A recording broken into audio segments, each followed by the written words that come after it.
Bonjour et bienvenue dans cette première chronique dédiée à la campagne électorale polarienne en vue des élections législatives et municipales de cet automne. À chaque fois, nous ferons un zoom sur un point précis afin d'aborder un enjeu particulier des scrutins. Pour cette première, nous partons à Futimu, la cité lavicienne qui est peut-être sur le point de vraiment mériter son surnom. Merci d'être avec nous sur Polaro TV.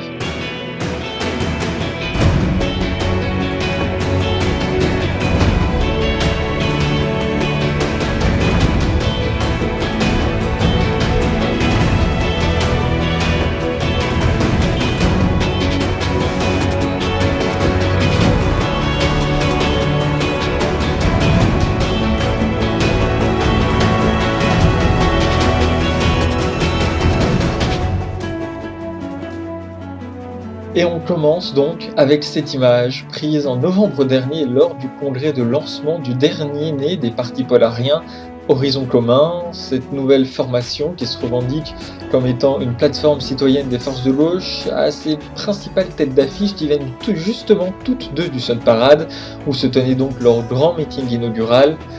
Au pupitre, Hélène Carrie Nielsen, la numéro 1 du parti, officiellement coordinatrice nationale d'Horizon Commun.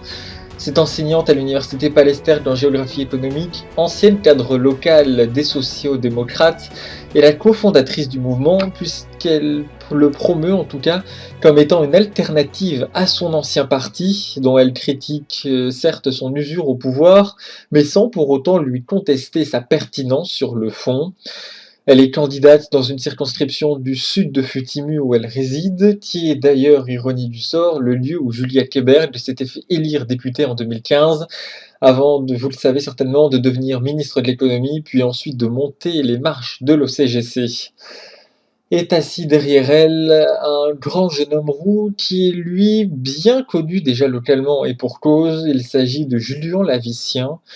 Et oui, c'est un descendant du célébrissime Calem Lavicien qui fait la fierté de la ville, et ce depuis des générations. Si c'est le premier Lavicien à se lancer dans la course à la mairie, il n'est pourtant pas le premier à se lancer en politique. Son grand-père, par exemple, avait été gouverneur du Sun Parade, sa grand-mère avait été, elle, députée de la ville. Mais c'est bien le premier Lavicien à se présenter à une élection depuis que nous sommes au XXIe siècle.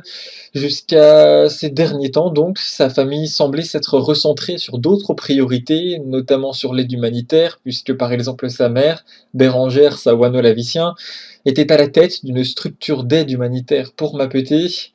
Elle a malheureusement perdu la vie lors du coup d'État sur l'archipel en mars 2019. Et depuis, le seul fils de la famille, donc Julien Lavicien, s'est clairement engagé dans la politique locale. C'est Hélène qui est venue me sortir de cette mauvaise passe en me montrant à quel point je pouvais être utile ici, expliquait-il à la tribune inaugurale. C'est grâce à elle si je suis devant vous aujourd'hui à scander donc le candidat pour la mairie futimoise. Alors donc voici pour les deux principaux acteurs de ce mouvement.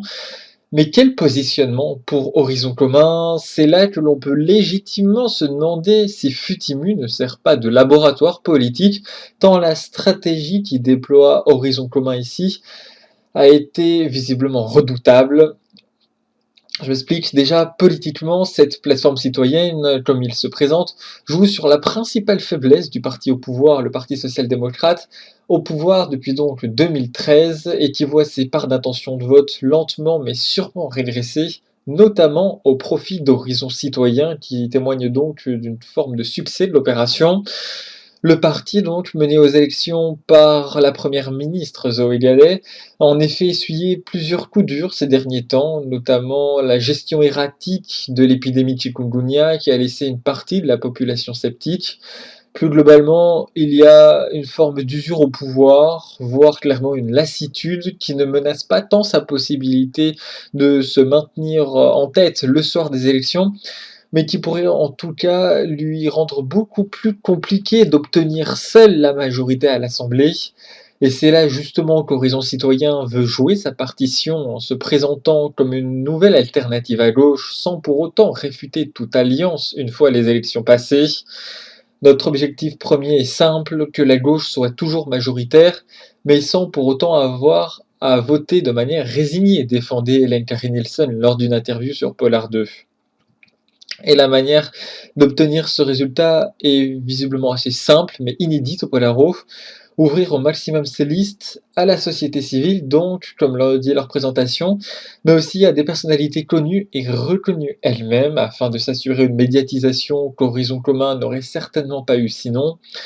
En ce sens, le décrochage puis l'investiture de Julien Lavicien pour la mairie de Futimu est un geste ô combien symbolique dans une ville avec le principal château qui porte son nom, un fragment donc de ce jumelage entre l'histoire de la ville et l'histoire de cette famille ô combien importante pour la capitale du Sun Parade. L'autre candidat médiatique d'Horizon Commun se présente lui à Waltembourg, une ville du nord du Polaro, au passé lui très lié avec le Lancaster, mais dont la tentative de sécession en 2016 puis la fin de son grand voisin nordique a gravement détérioré la confiance et le dynamisme de ses habitants, mais ceci fera l'objet d'une autre chronique. En attendant donc des visages connus, une stratégie claire, mais ce qui est beaucoup plus flou par contre, c'est le corpus idéologique du groupe. Le candidat waltembourgeois semble beaucoup plus à droite que la chef de file d'Horizon Commun.